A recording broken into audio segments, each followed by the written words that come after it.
BLG education YouTube channel पर आप सभी का स्वागत है। और आज का ये video 11th biology chapter number 6 का रहने वाला है। और इस वीडियो के अंदर जो पहला क्वेश्चन है वो आपको स्क्रीन पर दिखाया जा रहा है, देखिए। और प्रत्येक क्वेश्चन का आप आंसर देने का प्रयास करें। कमेंट बॉक्स में आप लिखें कि आपके कितने क्वेश्चंस के आंसर सही होते हैं।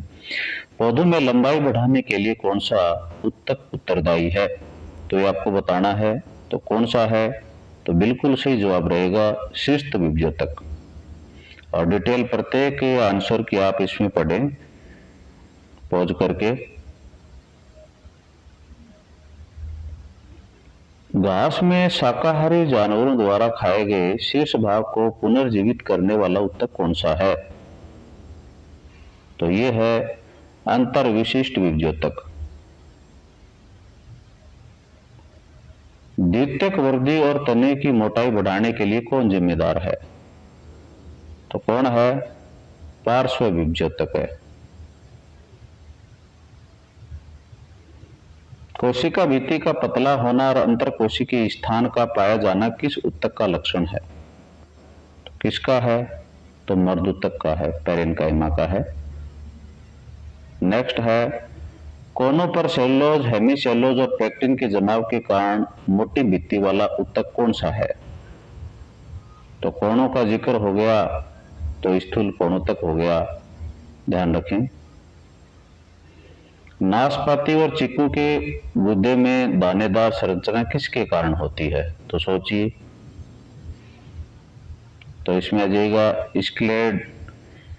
स्क्लेड्स मतलब असम कोशिकाएं, तो स्क्लेड्स आ जाएगा इसमें। जाइलम का कौन सा घटक जीवित होता है, कौन सा होता है, तो जाइलम पेरेन्काइमा। जिम्नोस्पर्म के जाइलम में क्या नहीं पाया जाता, तो क्या नहीं पाया जाता, तो वाहिकाएं नहीं पाई जाती।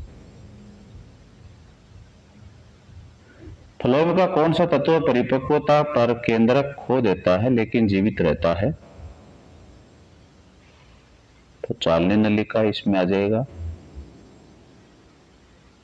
फ्लोएम तंतु किसमें पाए जाते हैं, ये आपको बताना है।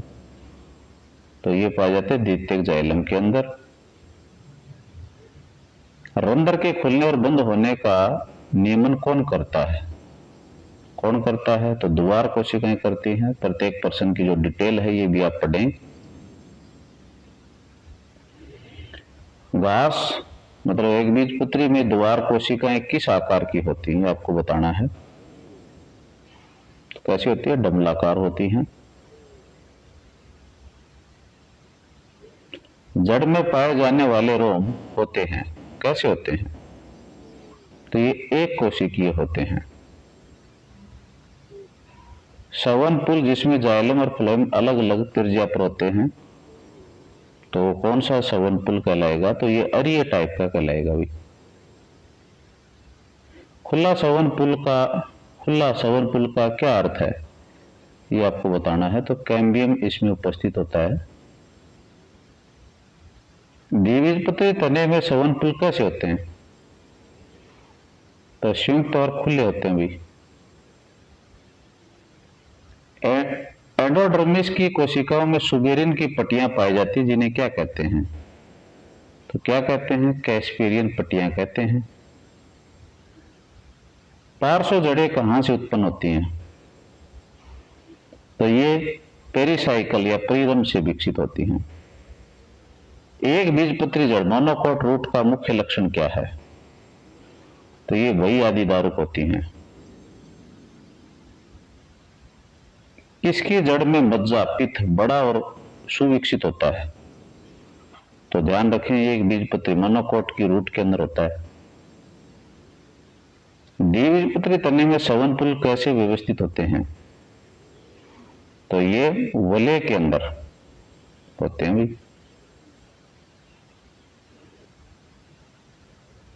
तो स्क्लेरेमेटस बंडल शीथ दर्दोत्कीय पुलाछद किसमें पाया जाता है, ये आपको बताना है। तो ये एक बीजपत्री तने में देखने को मिलता है। एक बीजपत्री तने जैसे मक्का में जल गुहिका कहाँ पाई जाती है?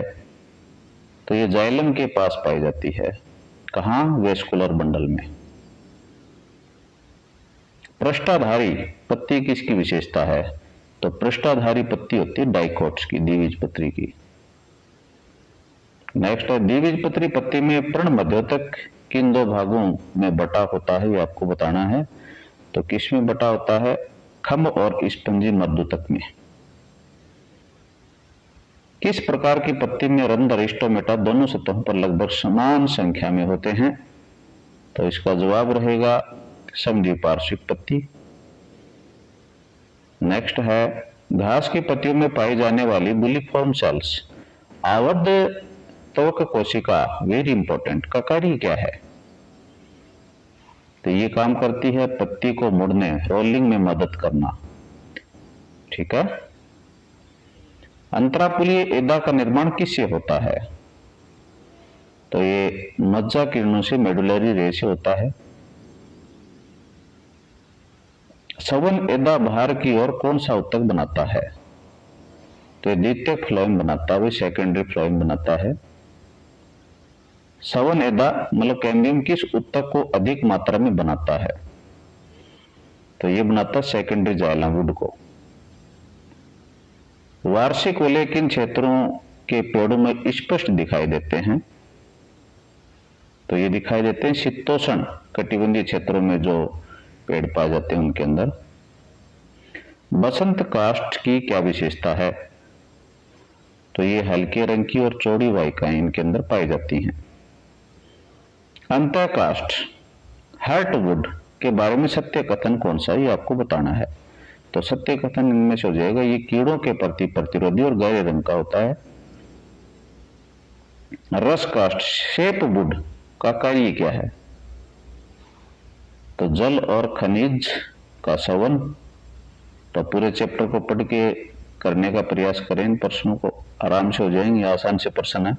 कोरक एदा या फेलोजन का निर्माण कहाँ होता है? तो ये कोर्टेक्स क्षेत्र की बात है। कोरक की कोशिकाओं में किसका जमाव होता है जो उन्हें पानी के लिए अभेद्य बनाता है? तो सुबेरिन। वात रंध्र का क्या कार्य है गैस विन में? छाल शब्द में तकनीकी रूप से क्या शामिल है?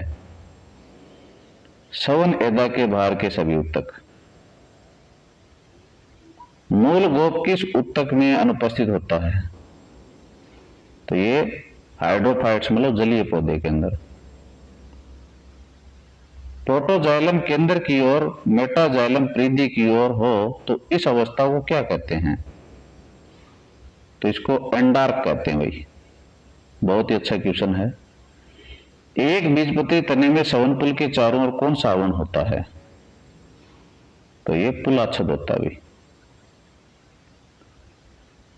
टाइलोसिस गुब्बारे जैसी संरचनाएं जो पाई जाती हैं किसमें पाई जाती हैं? तो वेसल्स ऑफ हार्टवुड के अंदर। जाइलम पेरेन्काइमा की वर्दी वाहिकाओं में घुस जाती है और उन्हें ब्लॉक कर देती है, जैसे हार्टवुड बनता है, मतलब अंतः जो वुड होता है ना वो बनता है। पेरिड्रम में कौन कौन शामिल होता है ये आपको बताना है। पेरिड्रम में, तो पेरिड्रम में जिसके पी आता है वही आएगा। पी से पेरिड्रम, पी से फेलम, फेलोजन, फेलोड्रम, ये सब आ जाएंगे इसमें। कोरक एदा, द्वितीयक वल्कुट। जाइलम और फ्लोएम के बीच पेरेन्काइमा की परत जो द्विबीजपत्री जड़ में बाद में एदा बनाती, कैम्बियम बनाती है, तो इसमें आ जाएगा संयोजी उत्तक। नेक्स्ट है, किस पौधे के तने में फ्लोएम पेरेन्काइमा अनुपस्थित होता है? किसमें? तो अधिकांश एक बीजपत्री के अंदर। एपिडर्मिस पर पाए जाने वाले बहुकोशिकीय रोम को क्या कहते हैं? तो इसको ट्राइकोम्स या त्वचा रोम कहते हैं।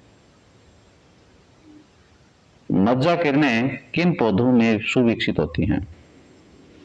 तो ये डाइकोट स्टीम मतलब द्विबीजपत्री तने के अंदर। पत्तियों में शिरा विन्यास किसका वितरण दर्शाता भी, ये सवन उत्तक का दर्शाता है, वेस्कुलर टिश्यूज का। रूट कैप का निर्माण किस विभज्योतक से होता है? तो किससे होता है? तो कैलिप्टोजन से होता है। एक बीजपत्री में रूट कैप बनाने वाला एक विशेष विभज्योतक होता है जिसे कैलिप्टोजन कहते हैं। और लास्ट क्वेश्चन इस चैप्टर का, पौधे का सबसे कठोर भाग कौन सा होता है? तो ये था दर्डोतक, स्क्लेरेनकाइमा। तो मोटी लिग्निन युक्त भित्ति होने के कारण ये सबसे कठोर और मृत उत्तक है, जैसे नारियल का रेशा। इसके साथ में ये चैप्टर समाप्त होता है। धन्यवाद।